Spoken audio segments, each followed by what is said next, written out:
భారత ప్రధాని నరేంద్ర మోడీ ఇవాళ రేపు బీహార్, ఒడిశా, ఆంధ్రప్రదేశ్లో పర్యటించనున్నారు. పలు అభివృద్ధి సంక్షేమ కార్యక్రమాల్లో ప్రధాని పాల్గొంటారు. బీహార్లోని సలీవాన్ జిల్లాలో 400 కోట్ల విలువైన వైశాలి దియోరియో రైలు మార్గాన్ని ప్రధాని ప్రారంభిస్తారు. పాట్నా, గోరఖ్పూర్ మధ్య వందే భారత్ ఎక్స్ప్రెస్ ను స్టార్ట్ చేస్తారు. 3000 కోట్లతో నీటి సరఫరా, మురుగు శుద్ధి ప్రాజెక్టుకు ప్రధాని శంకుస్థాపన చేస్తారు. అదేవిధంగా బీహార్లో ప్రధానమంత్రి ఆవాస్ యోజన పట్టణ ప్రాంత లబ్ధిదారులకు మొదటి విడత నిధులు విడుదల చేస్తారు. ఒడిశాలో కొత్త ప్రభుత్వం ఏర్పడి ఏడాది పూర్తయిన సందర్భంగా నిర్వహిస్తున్న కార్యక్రమంలో ప్రధాని మోడీ పాల్గొంటారు. బౌద్ధ్ జిల్లాలో తొలిసారిగా రైలు మార్గంతో పాటు కొత్త రైలు ప్రారంభిస్తారు. భువనేశ్వర్ రాజధాని ప్రాంత పట్టణ రవాణా పథకం కింద 100 ఎలక్ట్రిక్ బస్సుల ప్రారంభోత్సవ కార్యక్రమానికి హాజరవుతారు.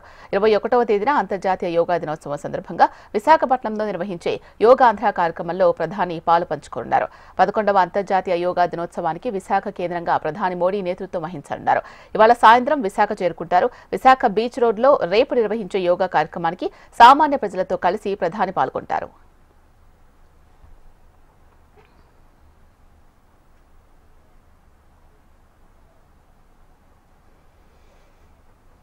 అంతర్జాతీయ యోగా డే వేడుకలకు విశాఖ నగరం సిద్దమైంది. యోగా డే వేడుకల్లో ముఖ్య అతిథిగా ప్రధాని మోడీ పాల్గొనున్నారు. ఇవాళ సాయంత్రం 6:45 ఐఎన్ఎస్ డే వైమానిక స్థావరానికి మోడీ చేరుకోనున్నారు. ప్రధాని మోడీకి ఆహ్వానం పలికే జాబితాలో పహల్గాం బాధిత కుటుంబ సభ్యులు ఉన్నారు. ఉగ్రవాద కాల్పుల్లో మరణించిన చంద్రమౌళి భార్య నాగమణి పేరును చేర్చారు. యోగా డే వేడుకలకు 12,000 మందితో భారీ బందోబస్తు ఏర్పాటు చేశారు. సీసీ కెమెరాలు, 30 డ్రోన్లతో నిరంతర నిఘా పెట్టారు. కమాండ్ కంట్రోల్ రూమ్ తో సీసీ కెమెరాలు అనుసంధానం చేశారు. ప్రజలకు ఎలాంటి ఇబ్బందులు తలెత్తకుండా చర్యలు చేపట్టారు. మరింత సమాచారం మా ప్రతినిధి అనురాధ అందిస్తారు.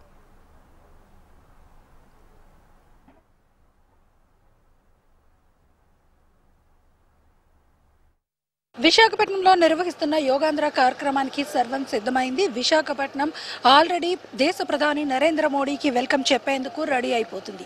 యోగాంధ్ర పేరుతో రాష్ట్ర ప్రభుత్వం ప్రతిష్టాత్మకంగా 11వ అంతర్జాతీయ యోగా దినోత్సవాన్ని నిర్వహిస్తూ ఉంది. దీనికి సంబంధించి ఇప్పటికే వివిఐపీలంతా విశాఖపట్నం చేరుకుంటున్నారు. ఈ రోజు ఉదయం 10 గంటలకి మంత్రి నారా లోకేష్ విశాఖపట్నం ఎయిర్పోర్ట్ కి చేరుకుంటారు.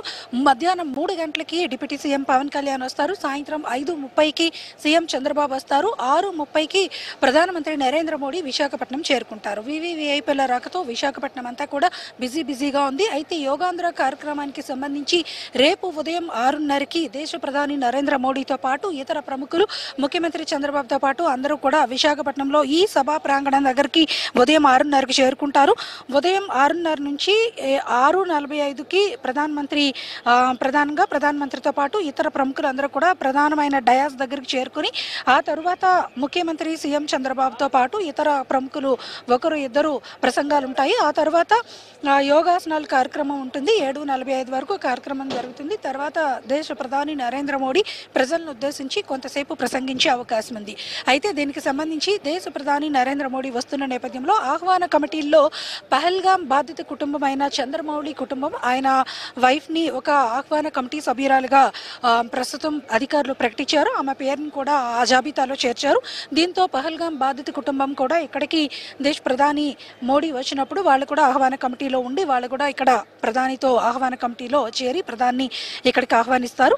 అదొక ప్రధానమైన అంశం కావడంతో పాటు మరొకటి ఏంటంటే ఇక్కడికి వచ్చే ప్రజలు 5 లక్షల మంది ప్రజలు ప్రత్యక్షంగా పాల్గొంటారు. కాబట్టి వారందరికీ కూడా ఎవరైతే కంపార్ట్మెంట్స్ వైజ్ గా అంటే మొత్తం 5 లక్షల మంది ప్రజలు ఇక్కడ ఆర్కే బీచ్ నుంచి భీమిలి బీచ్ వరకు కూడా యోగాసనాల కార్యక్రమంలో పాల్గొంటారు. కాబట్టి వాళ్ళందరికీ కూడా కంపార్ట్మెంట్స్ వైజ్ గా క్యూఆర్ కోడ్స్ ఇచ్చి ఆ కంపార్ట్మెంట్స్ వైజ్ గా వాళ్ళందరినీ కూడా ఇక్కడికి డిప్లాయ్ చేస్తారు. మొత్తం పబ్లిక్ అంతా కూడా చేరుకున్న తర్వాత మెయిన్ ఈవెంట్ ఏదనేది స్టార్ట్ చేస్తారు. దీనికి సంబంధించి ఒక ప్రపంచ రికార్డు కోసం ఈ కార్యక్రమం యోగాంధ్ర కార్యక్రమం జరుగుతూ ఉంది. అంతర్జాతీయ యోగా దినోత్సవం ఒక వరల్డ్ రికార్డ్ ని సాధించే దిశగా ఈ కార్యక్రమాలన్నీ కూడా ఏర్పాట్లు చేశారు. అందుకు సంబంధించి భద్రతా ఏర్పాట్లను కానీ లేకపోతే ట్రాఫిక్ కి సంబంధించిన విషయాలు, ప్రజల్ని ఇక్కడికి చేరవేయడానికి ట్రాన్స్పోర్ట్ కి సంబంధించిన విషయాలు ఇవన్నీ కూడా ఆల్రెడీ రూట్ మ్యాప్స్ అధికారులు జిల్లా యంత్రాంగం సమాయత్తమయ్యారు. మరోవైపు చూస్తే కనుక వివిఐపీలు అత్యంత భద్రతా వలయంలో జెట్ సెక్యూరిటీ ఉన్న విఐపీలు వస్తున్న నేపథ్యంలో గవర్నర్తో పాటు సీఎం, పీఎం, డిప్యూటీ సీఎంస్ అలాగే ఇతర ప్రముఖులు అలాగే 40 దేశాల నుంచి డెలిగేట్స్ కూడా ఇక్కడికి వచ్చి ఈ యోగాంధ్ర కార్యక్రమంలో పాల్గొనబోతున్నారు. భారీ ఎత్తున ప్రజలు కూడా ఇక్కడికి వస్తున్న నేపథ్యంలో వాళ్ళందరికీ కూడా సెక్యూరిటీ మెజర్స్ ఉండాలి. కాబట్టి ప్రధానమంత్రి ఓపెన్ డయాస్ ద్వారా ఇక్కడ ఈ కార్యక్రమంలో పాల్గొంటారు. కాబట్టి సెక్యూరిటీ మెజర్స్ కి సంబంధించి మనం చూడొచ్చు విజువల్స్ లో బీచ్ రోడ్ లో పూర్తి భద్రతా వలయంలోకి ఎస్పీజీ అంతా కూడా ఈ బీచ్ రోడ్ అంతటినీ కూడా తమ వలయంలోకి ఇప్పటికే తీసుకున్నారు.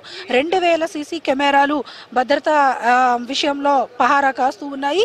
కమాండ్ కంట్రోల్ సిస్టమ్ ద్వారా మొత్తం సిటీలో ఉన్న అన్ని కెమెరాస్ ని కూడా అనుసంధానం చేస్తూ అన్ని ట్రాఫిక్ సిగ్నల్స్ దగ్గర కానీ లేకపోతే సెక్యూరిటీ వింగ్స్ లో ఉన్న అధికారులు కానీ అందరూ కూడా వాళ్ళంతా కూడా ఒక కమాండ్ కంట్రోల్ సిస్టమ్ ద్వారా మొత్తం సిటీని అంతటినీ కూడా ఆపరేట్ చేస్తూ ఉన్నారు. అలాగే డ్రోన్స్ నిషేధించారు.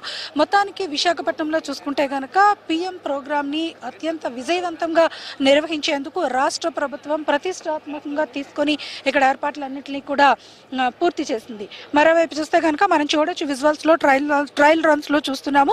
ఏవైతే మెయిన్ వివిఐపీలు అందరూ కూడా ఇక్కడికి చేరుకోబోతున్నారో ఈ రోజు సాయంత్రం ఇంకా ఇక్కడికి అందరూ కూడా చేరుకుంటారు కాబట్టి వాళ్ళ యొక్క కాన్వాయ్స్ ట్రయల్ రన్స్ కూడా వేస్తా ఉన్నారు. అంటే ట్రాఫిక్ ఇబ్బంది లేకుండా అలాగే సెక్యూరిటీ పరంగా ఎలాంటి జాగ్రత్తలు తీసుకోవాలన్న దాని మీద కాన్వాయ్ ట్రయల్ రన్స్ కూడా ప్రోటోకాల్ ప్రకారం వాళ్ళ ట్రయల్ రన్స్ కూడా కంప్లీట్ చేస్తా ఉన్నారు. కంప్లీట్ గా జెట్ సెక్యూరిటీ ఉండి ప్రోటోకాల్లో ఉన్న వ్యక్తులందరూ కూడా ఇక్కడికి వస్తున్న నేపథ్యంలో అత్యంత భద్రతను అయితే మాత్రం తీసుకుంటూ ఉన్నారు. అందులో భాగంగా సెక్యూరిటీ రన్స్ ని వాళ్ళు ఇప్పటికే కంప్లీట్ చేస్తా ఉన్నారు. మనం విజువల్స్ లో కూడా చూస్తున్నాము.